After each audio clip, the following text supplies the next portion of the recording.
नमस्कार साथियों, मेरा नाम है मनीष भारती और आप देख रहे हैं संस्कृति आईएएस यूट्यूब चैनल।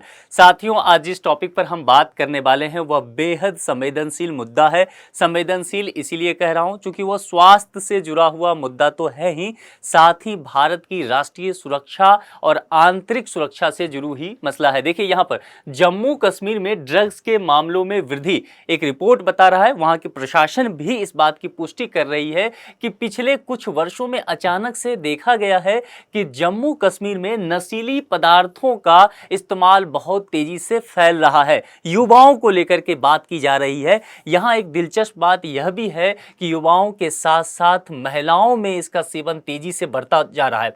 तो अब इन सब चीजों को बहुत विस्तृत रूप में देखने की जरूरत है कि जम्मू कश्मीर ही क्यों। आप जान रहे हैं कि सरकार जो है लगातार पिछले 4-5 साल से जम्मू कश्मीर में शांति सुरक्षा बहाल करने के लिए तरह तरह के प्रयोग कर रहे हैं और जिसका जो है परिणाम अब सामने दिखने भी लगा है। अभी हाल ही में आपने 15 अगस्त को देखा होगा, जम्मू कश्मीर का जो कश्मीर घाटी है वहां जो लाल चौक है वहां पर तिरंगा झंडा फहराया गया था। वहां के जो कश्मीर घाटी के आम निवासी हैं, स्थानीय निवासी हैं, वह तिरंगा हाथ में लिए हुए और भारत माता की जयकारा लगाते हुए निकल पड़ते हैं। तो कहीं ना कहीं इन सब घटनाओं से क्या होता है कि जो असामाजिक तत्व होते हैं, अराजकता फैलाने वाले तत्व होते हैं, अलगाव फैलाने वाले तत्व होते हैं, आतंकवादी संगठनों में कामों में लिप्त लोग होते हैं, उनका हौसला टूटता है। तब वो कहीं ना कहीं दूसरे रास्तों का इस्तेमाल करते हैं ब्रेन वॉश करने के लिए, युवाओं को बरगलाने के लिए। और यही कहीं एंगल उभर करके सामने आ रहा है कि क्या जम्मू कश्मीर में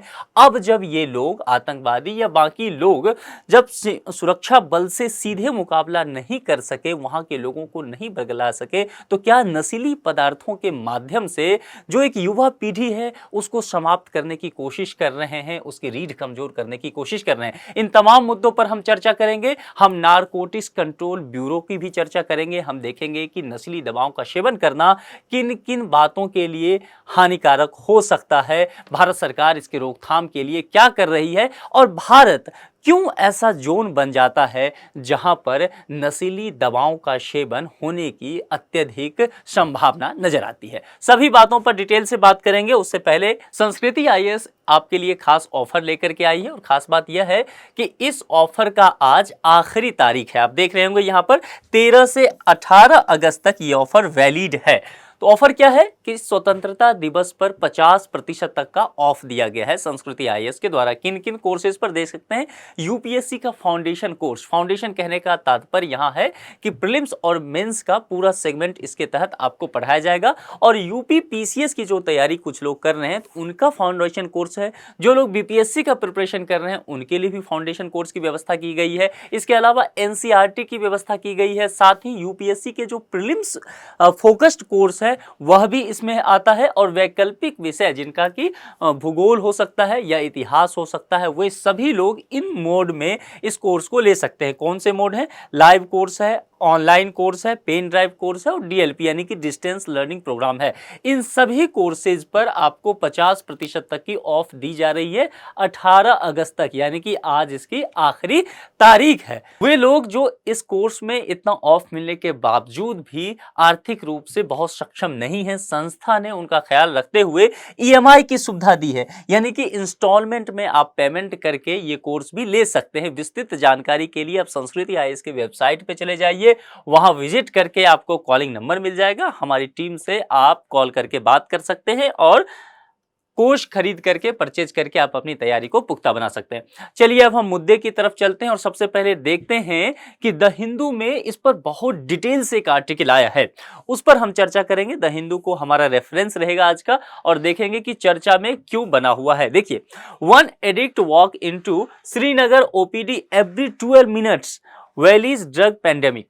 अब इस सिचुएशन को पहले मैं थोड़ा सा यहाँ डिस्क्राइब कर देना चाहूंगा ताकि आप जो है स्थिति की संवेदनशीलता को बेहद गंभीर रूप से समझ लीजिए। यहाँ यह कहा जा रहा है, श्रीनगर को लेकर के बात की जा रही है और श्रीनगर की अस्पताल ओपीडी की बात की जा रही है और कहा जा रहा है कि एक एडिक्टेड पर्सन जो है, जो नशा की लत में लिप्त हो चुका है, हर 12 मिनट में अब जरा सोच लीजिए कि केवल हर 12 मिनट में एक नशा से लिप्त व्यक्ति श्रीनगर ओपीडी में भर्ती हो रहा है, अस्पताल पहुंच रहा है। और यहां पर क्या क्या कहा गया है, घाटी के संदर्भ में कहा जा रहा है कि यहां पर ड्रग पेंडेमिक की बात की जा रही है। ठीक है, अभी पेंडेमिक आपने कोरोना के संदर्भ में भी आपने पढ़ा होगा।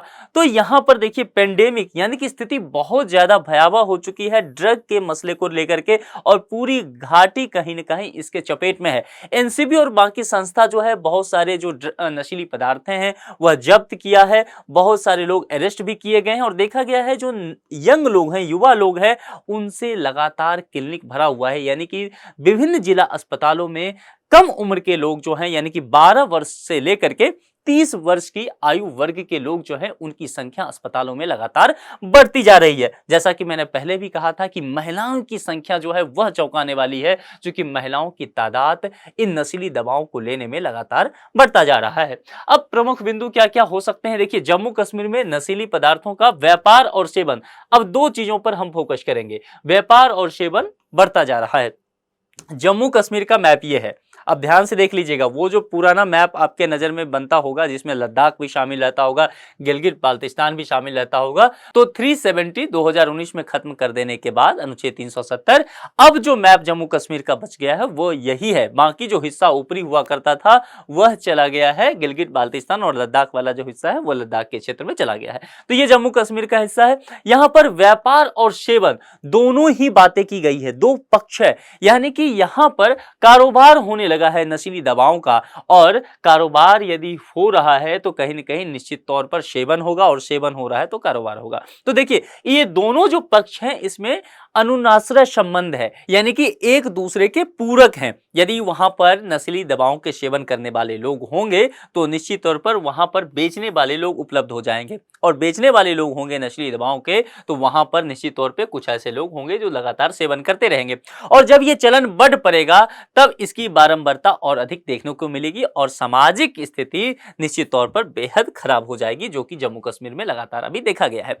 भारत को लेकर के अगर हम बात करें तो भारत के नक्शे पर आप जब नजर दौड़ाएंगे तो आप ये समझिए कि भारत का जो पश्चिमी हिस्सा रहा है, आपने एक फिल्म देखी होगी उड़ता पंजाब, जिन लोगों ने नहीं देखा वो देख सकते हैं कि नशीली पदार्थों का सेवन करने के क्या दुष्परिणाम हो सकते हैं सामाजिक स्थिति को लेकर के, और राजनीतिक स्थिति को लेकर के भी दिखाया गया है कि किस तरह से एक बड़ा कारोबार, एक बड़ा सिंडिकेट इसमें शामिल है। तो ये सब चीजें आप उस फिल्म के माध्यम से भी समझ सकते हैं। उड़ता पंजाब कहने का मतलब है, जैसा कि मैंने अभी आपके कहा, कि भारत का पश्चिमी हिस्सा, यानी कि वह हिस्सा जो पाकिस्तान अफगानिस्तान से सटा हुआ इलाका है, जैसे कि पंजाब पड़ता है, जैसे कि राजस्थान पड़ता है, जैसे कि गुजरात पड़ता है, महाराष्ट्र पड़ता है, इन सभी जगहों पर लगातार देखा जा रहा है कि नशीली दवाओं का या नशीली पदार्थों का सेवन लगातार बढ़ता जा रहा है। बहुत ज्यादा खेप जो है मटेरियल बाहर से आते जा रहे हैं, और उसी फहरिस्त में एक और नाम शामिल हो गया है, वह है जम्मू कश्मीर का। तो नशीली पदार्थों में कौन कौन से पदार्थ जो हैं वह इधर सप्लाई किए जाते हैं उसको देख लेते हैं। जैसे कि अफीम की बात की जा रही है। अब अफीम जो है वो अफगानिस्तान में इसकी उपज बहुत ज्यादा होती है, हम बात करेंगे डिटेल से। अफीम हो गया, हेरोइन हो गया, कोकीन हो गया, मेथाम्फेटामाइन जैसी दवाएं जो है वह नशीली पदार्थ माने जाते हैं। जम्मू कश्मीर में नशीली पदार्थ की अगर स्थिति देखें तो हम सबसे पहले समझ लेते हैं कि जम्मू कश्मीर के किन इलाकों में अत्यधिक नशीली पदार्थों का सेवन किया जाता है और व्यापार किया जाता है, उसको समझ लीजिए। जैसा कि मैंने कहा कि ये पुराना मैप जम्मू कश्मीर का है, आप में इधर वाला जो हिस्सा है और ऊपर का हिस्सा जो है यह अब लद्दाख बन चुका है, यानी कि गिलगित बाल्टिस्तान भी और इधर लद्दाख वाला हिस्सा, ये हिस्सा जो है वो घाटी का संदर्भ कहीं न कहीं यहाँ से बच जाता है। इसमें अगर आप देखेंगे तो यहाँ पर श्रीनगर पड़ता है, यहाँ पर बांदीपोरा पड़ता है, कुपवारा यहाँ पर बिल्कुल जो है पोक से करीब पड़ता है, यानी कि पाक ऑक्युपाइड कश्मीर से कुपवारा यहाँ पर पड़ेगा, यहाँ पर बारामूला पड़ता है, और यहाँ पर शोपिया पड़ता है, और इसके अलावा यहाँ पर पुलवामा पड़ता है, और यहाँ पर अनंतनाग पड़ता है। ये कश्मीर घाटी का दृश्य देखिए। अब इन्हीं सभी जगहों पर देखा जा रहा है कि नशीली दवाओं का सेवन लगातार बढ़ता जा रहा है और व्यापार भी बढ़ता जा रहा है। चलिए अब ये दिखाने का मेरा एक मकसद ये भी है कि आप ये समझिए कि ये सभी जो जगह हैं, ये सभी जो जगह है ये किस इलाके से सटा हुआ है। देखिए यह जो हिस्सा है ना, यह हिस्सा यही पोक है, पाक ऑक्युपाइड कश्मीर है, यहां से यह हिस्सा ऊपर भी है, गिलगित बाल्टिस्तान भी पाकिस्तान के कब्जे में है। अब देखेंगे कि ये सारे हिस्से जो यहाँ पर है, चाहे वो अनंतनाग हो, बारामूला हो, शोपिया हो, श्रीनगर हो, कुपवारा हो, पुलवामा हो, ये सभी जगह जो है आतंकवाद से पीड़ित है। इन सभी जगहों पर एक चीज कॉमन है और वह कॉमन क्या है? आतंक। यहां पर आतंकवाद से पीड़ित ये सभी जगह है। तो निश्चित तौर पर सरकार यहां सुरक्षा व्यवस्था मुस्तैद करेगी, किया भी। इसके परिणाम सुखद देखने को भी मिल रहे हैं, लगातार आतंकी घटनाओं में कमी देखी जा रही है। तो क्या अब यह संभावना नहीं है कि दूसरा रास्ता ये अख्तियार करेंगे? और वो रास्ता क्या हो सकता है? नशीली पदार्थों के द्वारा एक बड़े वर्ग को क्षति पहुंचाना। तो यह भी एक संभावना जोड़ करके इससे देखा जा रहा है। चलिए आगे बढ़ते हैं। आंकड़े कहते हैं कि पिछले 5 साल में 10 गुना से ज्यादा की वृद्धि हुई है। पिछले 5 साल, मैं पहले भी कहा था कि रिपोर्ट आंकड़े सभी ये कह रहे हैं कि पिछले 5 साल में, देखिए अभी 2023 में है, 2017-18 से लगातार इसकी स्थिति बढ़ती चली जा रही है, ठीक है। और 2019 में आप जानते हैं कि अगस्त के महीने में अनुच्छेद 370 को खत्म किया गया था। तब से कहीं न कहीं एक अलग रूप से वहां पर नशीली पदार्थों का व्यापार और सेवन लगातार बढ़ता जा रहा है। श्रीनगर की बात करें तो श्रीनगर के जिला नशा मुक्ति केंद्र में ओपीडी में आने वाले मरीजों की संख्या में एक साल में 75% की वृद्धि हुई है। और यह वृद्धि जो है अपने आप में पूरे भारतीय स्वास्थ्य व्यवस्था के लिए, सामाजिक व्यवस्था के लिए, राजनीतिक और प्रशासनिक व्यवस्था के लिए चिंता का एक बड़ा कारण बन जाता है, ठीक है। यहां पर आप देखेंगे हर जिला में होता है कि जिला नशा मुक्ति केंद्र होता है। वे लोग जो नशा में लिप्त हो जाते हैं, उनको नशा से उबारने के लिए विभिन्न तरह के उपचार किए जाते हैं। वहां के ओपीडी की यह आंकड़े बताए गए हैं श्रीनगर को लेकर के। हीरोइन की जब्ती की बात करें तो 2019 में 103 किलोग्राम हुआ था, 2022 में 240 किलोग्राम, दोगुनी से भी अधिक देखा गया है। तो आंकड़े देखिए किस तरह से लगातार बढ़ता जा रहा है। पिछले 5 साल के आंकड़े आप अगर देखेंगे तो नशीली दवाओं का सेवन करने वाले 4 में से 3 लोग हीरोइन का सेवन करते हैं, यानी कि इसकी सप्लाई जो है सबसे ज्यादा अधिक इस क्षेत्र में हो रही है। और जम्मू कश्मीर की अगर कुल आबादी की बात करें तो 1.3 करोड़ की आबादी है। और इतनी आबादी में पीड़ित या नशीली पदार्थों के सेवन करने वाले अगर व्यक्तियों की संख्या निकालें तो वह तकरीबन, ऐसा माना गया है आंकड़ों के अनुसार, कि यह 5 से 7 लाख तक की आबादी हो सकती है। अब अपने आप में यह बहुत चौंकाने वाला आंकड़ा है। अगर आयु वर्ग को निकालें तो इसमें अधिकांशतः जो है युवा वर्ग शामिल है, यानी कि 13 से 30 साल के बीच के आयु वर्ग के लोग शामिल हैं। अब 13 यानी कि यहां पर देखिए टीन एज की शुरुआत होती है, ठीक है। कहते हैं ना 13, 14, तो 13 यहां से टीन एज की शुरुआत हुई और टीन एज से लेकर के 30 तक पूरी जो युवा अवस्था का उम्र होता है वह इसके चपेट में आ गया है जम्मू कश्मीर का। अगर यहां पर नशा करने वाले लोगों का जेंडर के अकॉर्डिंग अगर हम आंकड़ा निकालें, लिंग के आधार पर, तो उसमें और भी चौंकाने वाला आंकड़ा सामने आता है।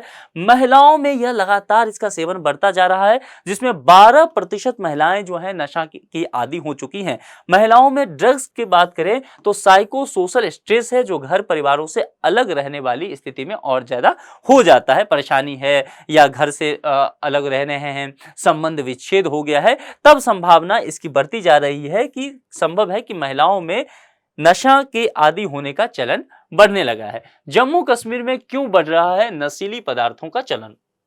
हमने ये आंकड़ों के माध्यम से देख लिया कि जम्मू कश्मीर की स्थिति क्या है नशीली पदार्थों के व्यापार और सेवन को लेकर के। अब हम इस पक्ष को जानने की कोशिश करते हैं कि ये जब जो हो रहा है इसके पीछे क्या कारण हो सकता है। कुछ कारणों की चर्चा मैंने आपको पहले भी कहा, जैसा कि मैंने कहा कि पाकिस्तान सीमा को लेकर के मैंने बात किया। अब पाकिस्तान सीमा की लेकर के बात करेंगे, जैसा कि इस मैप में मैंने दिखाया था कि यहाँ से देखिए पाकिस्तान शुरू हो जाता है और यह हिस्सा जो है पूरी तरह से पीओके का हिस्सा है, ठीक है। दूसरे कलर से मैं आपको दिखाता हूं, यहां देखिए ये वाला जो हिस्सा है, देखिए ये वाला हिस्सा, इससे इधर वाला जो पड़ता है यह है भारतीय क्षेत्र, ठीक है। लेकिन अभी यह क्या है, पाकिस्तान के कब्जे में है।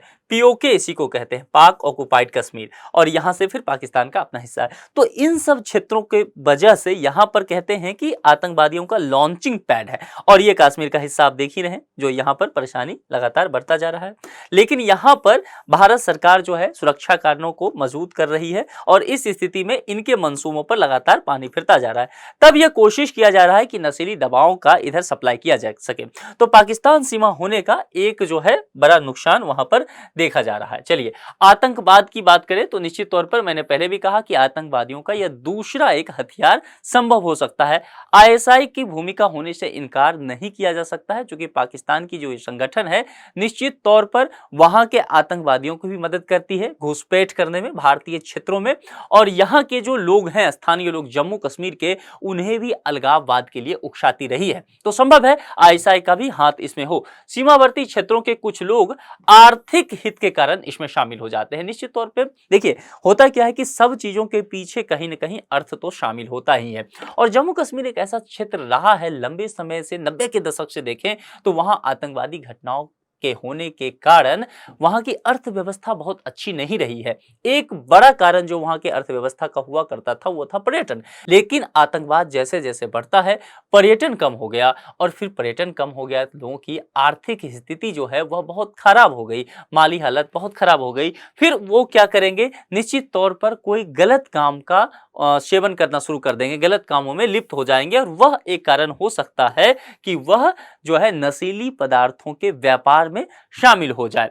ड्रग्स की सप्लाई के लिए ड्रोन का भी इस्तेमाल किया जा रहा है, सीमा पार से ड्रोन का भी इस्तेमाल यहां पर देखा गया है। और दक्षिण कश्मीर में अफीम की खेती की भी खूब बातें की जाती रही है, जिस पर लगातार जो है रोक लगाने की कोशिश भारत सरकार कर रही है। और भारत में नशीली पदार्थों के व्यापार की स्थिति को देखें तो देखिए भारत एक ऐसा जगह बन जाता है भौगोलिक अवस्थिति, अपने भौगोलिक अवस्थिति के कारण, कि यहां पर नशीली पदार्थों का व्यापार और सेवन आसानी से हो सकता है। कहीं ना कहीं यह जो है ना एक रास्ता बन जाता है, एक पाथ बन जाता है। ठीक है, अब देखिए क्या क्यों मैं ऐसा कह रहा हूं, इसे समझिए।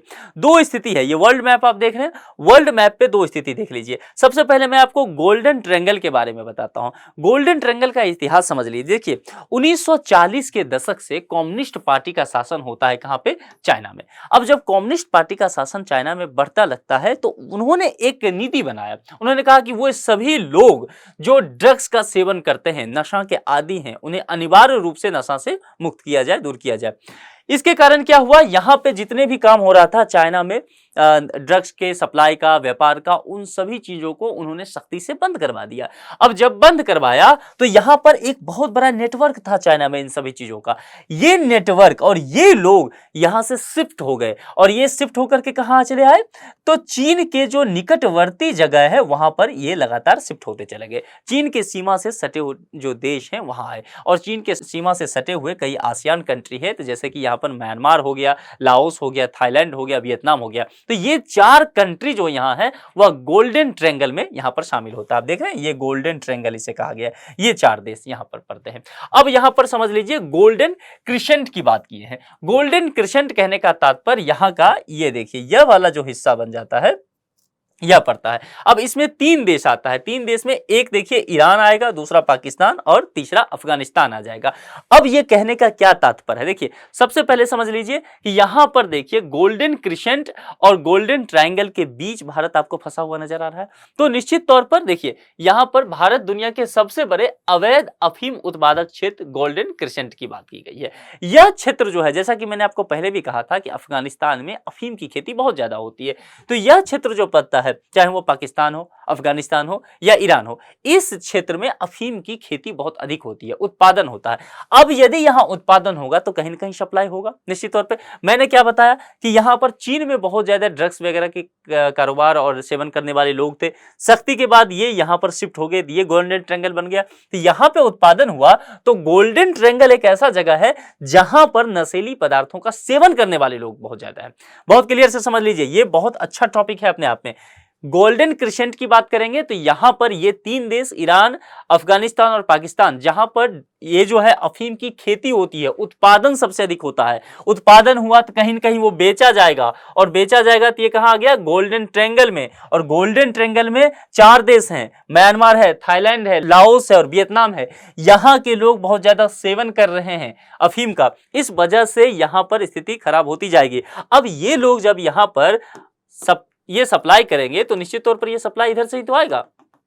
आप समझ रहे हैं, भारत फंसा हुआ है इस दोनों के बीच। तो भारत की स्थिति इस तरह से बनी हुई है कि ये यहां से डिमांड करेंगे और ये यहां से सप्लाई करेंगे। तो ये सारा क्षेत्र जो है भारत का, यह हिस्सा जो पड़ेगा, पश्चिमी हिस्सा, चाहे वो गुजरात का पड़ जाए, महाराष्ट्र का पड़ जाए, राजस्थान पड़े, पंजाब पड़े, जम्मू कश्मीर पड़े, तो इन सभी हिस्सों से ये उभर करके सामने आएगा। इसके अलावा भारत का जो 7 सिस्टर्स स्टेट है नॉर्थ ईस्ट, वहां भी ये चीजें देखी जा रही है कि वहां भी जो नशीली पदार्थों का सेवन और व्यापार लगातार बढ़ता जा रहा है। कारण वहां पर यह है कि बगल में ही एकदम सीमा से सटा हुआ एरिया जो है वह गोल्डन ट्रायंगल का है। तो इस स्थिति को आप अच्छे से समझ लीजिए। चलिए आगे बढ़ते हैं, क्योंकि ये ऐसा टॉपिक है कि यदि आपको इसे समझ लेंगे तो इंटरनल सिक्योरिटी जो आपका है उसमें आपको बहुत अच्छा लाभ करेगा, साथ ही सामाजिक मुद्दे वाला जो टॉपिक है उसमें भी आपके लिए बहुत उपयोगी होगा। ड्रग माफिया द्वारा इन दो क्षेत्रों से देश में ड्रग्स, विशेष रूप से हीरोइन और मेथाम्फेटामाइन का व्यापक रूप से प्रसार कर रहे हैं। वो जो दोनों क्षेत्र मैंने कहा, दुनिया में नशीली दवाओं की करीब 90% मांग इन्हीं दोनों क्षेत्रों से पूरी की जाती है। ठीक है, जैसा कि अभी हमने चर्चा भी कर लिया। भारत अन्य देशों के लिए एक बड़ा बाजार और पारगमन मार्ग बना हुआ है। भारत बाजार तो है ही, और पारगमन मार्ग आप देख रहे हैं कि सप्लाई चेन यहां से काम चल रहा है। चलिए, भारत में नशीली पदार्थों का व्यापार के संबंध में चिंता क्या क्या है। ये बात तो हम सब समझ रहे हैं कि नशीली पदार्थ का व्यापार हो रहा है, सेवन हो रहा है, तो स्वास्थ्य के नजरिए से तो स्थिति बहुत अच्छी नहीं कही जा सकती। सामाजिक स्थिति भी बहुत अच्छी नहीं होगी, क्योंकि तरह तरह की सामाजिक समस्याएं यहाँ पर निजात लेगा। जैसे कि युवा वर्ग है, तो युवा वर्ग जो है एक सबसे बेहतरीन एज होता है कि किसी भी काम को करने के लिए, लेकिन वह युवा वर्ग जो है नशा का आदी हो जाएगा तो निश्चित तौर पर वह निष्क्रिय हो जाएगा, उसकी जो उत्पादन क्षमता है उस पर असर पड़ेगा, वह समाप्त हो जाएगा। इसके अलावा महिलाओं पर भी यह स्थिति देखी जा रही है, परिवार जो है वह टूट रहा है, तो निश्चित तौर पर जो हमारा एक फैमिली सिस्टम है इंडिया का, वह उसमें कहीं न कहीं बिखराव आएगा। स्वास्थ्य की बात मैंने पहले भी कहा, कश्मीर की स्थिति आपको मैंने बताया कि कश्मीर घाटी में कहा जा रहा है कि हर 12 मिनट में एक नशा का लिप्त व्यक्ति जो है वो श्रीनगर के ओपीडी में आ रहा है। तो अब अपने आप में चौंकाने वाले आंकड़े ये सब निकल के आ रहे हैं। नशे से पीड़ित युवाओं द्वारा अपराध में शामिल होना एक संभावना तो बनता ही है, क्योंकि आर्थिक हित यहाँ से जुड़ा हुआ है। ठीक है, तो अपराध में ये युवा शामिल हो सकते हैं। जो युवा किसी और काम में शामिल होकर के देश की उत्पादकता को बढ़ा सकते थे, वो नशा के कारोबार में आ गए। और यहाँ पर आतंकी संगठन जो है वह काफी सक्रिय हैं। तो आतंकी संगठन को आतंकवाद चलाए रखने के लिए फंडिंग की जरूरत होगी, और भारत सरकार ने बहुत सख्ती से इस पर काम किया है। तो इनके लिए फंडिंग लेने का, धन का व्यवस्था करने का एक बहुत अच्छा तरीका हो जाएगा नशा का कारोबार करना। राष्ट्रीय सुरक्षा पर प्रभाव पड़ेगा, क्योंकि मैंने पहले कहा कि भारत जो है गोल्डन ट्रायंगल और गोल्डन क्रिसेंट के बीच फंसा हुआ है, तो भारत एक जो है रास्ता बन गया है दोनों के बीच। तो ऐसे लोग जो इस तरह की गतिविधियों में लिप्त हैं वो भारत के लिए समस्या बनेंगे, भारत की राष्ट्रीय सुरक्षा, शांति, समृद्धि के लिए वो नुकसानदायक होंगे। लश्कर तैयबा की बात की जा रही है और हिजबुल मुजाहिदीन की बात की जा रही है। ये आतंकवादी संगठन है जो पाकिस्तान में सक्रिय है और भारत में खास करके कश्मीर वाले क्षेत्र में आतंकवाद को बढ़ावा देने के लिए लगातार काम कर रहा है। ऐसे संगठन भी इन सब चीजों के पीछे जिम्मेदार हैं। संगठित अपराध की घुसपैठ की समस्या इसमें हो जाएगी। इसमें क्या होता है कि नशीली पदार्थों का सेवन करने वाले जो गिरोह हैं उनका एक बड़ा नेटवर्क हो जाता है व्यापार का, उसके सेवन का। चूंकि इनका जो है कहीं ना कहीं आर्थिक हित जुड़ा हुआ है, ये सभी इन्हें हथियार की प्राप्ति करवा सकता है, आतंकवादी गतिविधियों को भी यहां बढ़ा सकता है। आप जानते हैं कि कश्मीर जो है आतंकवादी गतिविधि को लेकर के हमेशा ही पीड़ित रहा है, अंडरवर्ल्ड तक का कनेक्शन वहां मिलता रहा है। तो इन सभी वजह से देखा जा रहा है कि यहां पर लगातार ये समस्याएं बढ़ती जा रही है और इसी को लेकर के चिंता भी करना वाजिब जान पड़ता है। नशीले पदार्थों की तस्करी एक गंभीर सुरक्षा मुद्दा क्यों बना हुआ है? देखिए, अवैध धन की बात हमने पहले ही की कि नशीली दवाओं की तस्करी से क्या होगा कि अवैध धन जो है वह उत्पादन इसका हो जाएगा, यानी कि मनी लॉन्ड्रिंग की समस्या आ जाएगी, आतंकवाद की समस्या आएगी और ह्यूमन ट्रैफिकिंग की समस्या भी उससे उभर के सामने आएगा। सामाजिक और आर्थिक परिणाम की हमने पहले ही बातें की कि चूंकि फैमिली सिस्टम पर यहां प्रभाव पड़ेगा, युवा वर्ग पर प्रभाव पड़ेगा, महिलाओं पर प्रभाव पड़ रहा है और स्वास्थ्य को लेकर के भी कहीं ना कहीं स्थिति बहुत खराब होती चली जाएगी। तो इन सब चीजों की वजह से हमारे लिए यह समस्या होगा। क्षेत्रीय स्थिरता को यह प्रभावित करेगा, क्योंकि भारत की स्थिति जो मैंने कहा दक्षिण एशिया को लेकर के अगर आप देखें तो चाहे वो भारत हो, श्रीलंका हो, पाकिस्तान हो, अफगानिस्तान हो, म्यांमार हो, वियतनाम हो, लाओस हो, इन सभी के लिए अगर नशीली दवाओं का यहाँ व्यापार होता है तो समस्या आगे चल करके बहुत ज्यादा विकट होने वाला है। हिंसा हो जाएगा, संघर्ष होगा, गृह युद्ध जैसी समस्याएं भी यहाँ देखने को मिल सकती है। प्रतिद्वंदी समूह इस व्यापार पर नियंत्रण के लिए प्रतिस्पर्धा भी करेंगे, जिससे निश्चित तौर पर अपराध में भी वृद्धि देखी जाएगी। नशीली पदार्थों की तस्करी को रोकने के लिए भारत सरकार क्या कदम उठा रही है, उस पर बात करते हैं। देखिए, मैंने पहले भी कहा था कि नारकोटिक ड्रग्स और साइकोट्रोपिक पदार्थों पर एक राष्ट्रीय नीति बनाई गई थी इसको नियंत्रण करने के लिए। तो भारत में मादक पदार्थों के व्यापार के मुद्दों को हल करने के लिए एक व्यापक नीतिगत ढांचा बनाया गया है।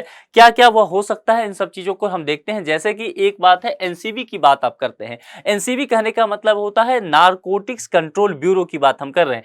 यह क्या करती है संस्था? यह मादक पदार्थों की तस्करी से निपटने के लिए काम करती है। उसकी यह एक नोडल एजेंसी है जो इन सब चीजों को देखती है, निगरानी करती है, और यह अन्य एजेंसियों के साथ मिलकर के भी काम करती है। रोकना, नस्ली दवाओं के शिपमेंट को रोकना, यदि बाहर से शिप से आ रहा है तो उसको धरपकड़ करना, नस्ली दवाओं के तस्करों पर मुकदमा चलाने के लिए अन्य कानून प्रवर्तन जो एजेंसियां हैं उनके साथ मिलकर के एनसीबी लगातार काम करते रहती है। एनसीबी लगातार जो है अखबारों में, सुर्खियों में बना रहता है। तो ये संगठन जो है, इसके बारे में आप थोड़ा सा जानकारी ले लीजिए। यहां पर हम टेक्नोलॉजी का उपयोग कर सकते हैं, जैसे एनसीबी लगातार कर रही है, सोशल मीडिया वगैरह को भी लगातार वो नजर बनाई हुई है, देख रही है। अन्य तकनीकी के माध्यम से भी वह देख रही है कि नस्ली पदार्थों का व्यापार और सेवन कहां हो रहा है।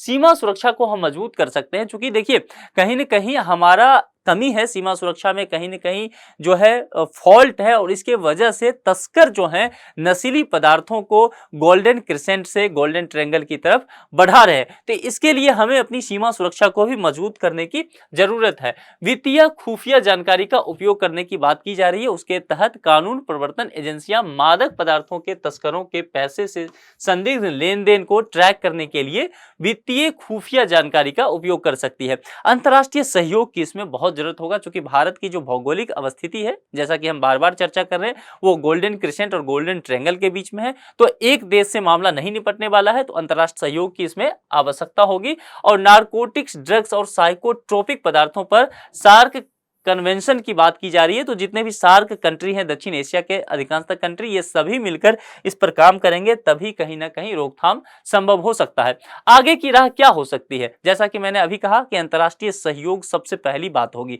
क्योंकि सीमा पार से तस्करी लगातार बढ़ती जा रही है। भारत की भौगोलिक अवस्थिति ऐसी है कि हम इसे रोक अकेले नहीं पाएंगे। इसके लिए हमें United Nations office on drugs and crime, यानी कि यूएनओडीसी, यह आपका आज का होमवर्क रहा। इस टॉपिक को आप तैयार कर लीजिए। इसके जैसी जो अंतर्राष्ट्रीय एजेंसियां हैं, इसके साथ भारत सरकार को मिलकर के काम करना पड़ेगा। जो डेटा है वो साझा करना पड़ेगा। धरपकड़, अगर मान लीजिए यहां से क्राइम करके कोई व्यक्ति अफगानिस्तान चला जाता है, तो वहां की सरकार को चाहिए कि भारत सरकार समझौता वगैरह करे कि वहां उस व्यक्ति की धरपकड़ हो, गिरफ्तारी हो। अगर इन सब चीजों को हम सहयोग के रूप में लेके चलते हैं, तभी दक्षिण एशिया के क्षेत्र में नशीली पदार्थों का व्यापार और सेवन कम हो पाएगा। कानून प्रवर्तन को मजबूत करना, निश्चित तौर पर जो लचीलापन बना हुआ है, जिसका उपयोग, जिसका आप कह सकते हैं कि फायदा उठा लेते हैं ये तस्कर, उन पर रोक लगाने के लिए कानून को मजबूत करना पड़ेगा। और एनसीबी को, नारकोटिक्स कंट्रोल ब्यूरो को अधिक से अधिक जो है शक्ति देनी पड़ेगी, जिसके कारण क्या हो सकता है कि ये मादक पदार्थों के तस्करी पर नजर बनाए रख सके, जो लोग इसमें शामिल हैं उनको गिरफ्तार किया सके, दवाओं को जब्त किया जा सके और अधिक सक्रिय रूप से यह काम कर सके। इसके लिए कानून को मजबूत करना एक जरूरी मुद्दा बन जाएगा। और इस सबसे अहम मुद्दा अगर मैं कहूं तो वो है अवेयरनेस का। यहां पर जन जागरूकता की जरूरत है। लोगों को, युवाओं को, महिलाओं को, बच्चों को यह जागरूक किया जाए, स्कूली पाठ्यक्रम में इन सब चीजों को शामिल कर लिया जाए कि वे नशीली पदार्थों के सेवन से दूर रहें। और निश्चित तौर पर अगर ऐसा होता है तो वे आतंकवाद और मानव तस्करी जैसे समस्याओं से भी हम लगातार बच पाएंगे। इसीलिए यह जरूरी है कि इन सब चीजों के लिए जागरूकता जो है सरकार के द्वारा फैलाना चाहिए। अब इसी टॉपिक पर एक संभावित प्रश्न है और प्रश्न को देख लेते हैं। इसका जवाब आपको देना है, हालांकि इसकी चर्चा हमने इस लेक्चर में की है, इसलिए बहुत अच्छे से प्रश्न को आप देखिए। निम्नलिखित कथनों पर विचार कीजिए और यहां देखिए सही है की बात की गई है। यहां पर 4 विकल्प दिए गए हैं। ये 4 विकल्प है 2 कथन के आधार पर है। पहले कथन देख लेते हैं। नारकोटिक्स कंट्रोल ब्यूरो यानी कि एनसीबी भारत में मादक पदार्थों की तस्करी से निपटने के लिए एक नोडल एजेंसी है। हमने चर्चा की है, अब देख लीजिए सही है या गलत है। सार्क कन्वेंशन की बात की जा रही है, तो सार्क कन्वेंशन अंतर्राष्ट्रीय स्तर पर नारकोटिक, ड्रग और साइकोट्रोपिक पदार्थों से संबंधित है। आप ये चीजें जो है दोनों स्टेटमेंट देखिए, इसके आधार पर आप तय कीजिए कि कौन सही है। उसके आधार पर 4 विकल्प दिए गए हैं। जो भी विकल्प आपको सही लगे वह कमेंट बॉक्स में आप लिख दीजिए। आप में से अधिकांशतः लोग को मैं देख रहा हूं कि लगातार जो है वह अच्छा जवाब दे भी रहे हैं। बहुत सारे लोग तो यह भी बता रहे हैं कि कोई जवाब अगर गलत है तो वह गलत क्यों है। इसका मतलब है कि उनकी तैयारी बहुत पुख्ता है और हमें भी ये देखने में अच्छा लगता है, क्योंकि हमारा संवाद जो है इसी कैमरा के माध्यम से आपसे हो रहा है। तो जब तक आप जवाब नहीं देंगे, आप वहां कमेंट बॉक्स में प्रश्न नहीं करेंगे, आप किसी दूसरे टॉपिक पे हमसे बात नहीं करेंगे, तब तक हम नहीं समझ पाएंगे कि आप कितना समझ पा रहे हैं। ठीक है, तो मैं उम्मीद करता हूं कि आप फिर से जवाब देंगे। और किसी नए टॉपिक पर अगर आपको वीडियो चाहिए जो समझने में कठिन लगे तो आप बेहिचक कमेंट बॉक्स में लिखिए, आपका स्वागत है। इस लेक्चर में इतना ही रखते हैं, किसी दूसरे लेक्चर में किसी दूसरे टॉपिक के साथ आपसे मुलाकात करेंगे। अपना ख्याल रखिए। Thank you.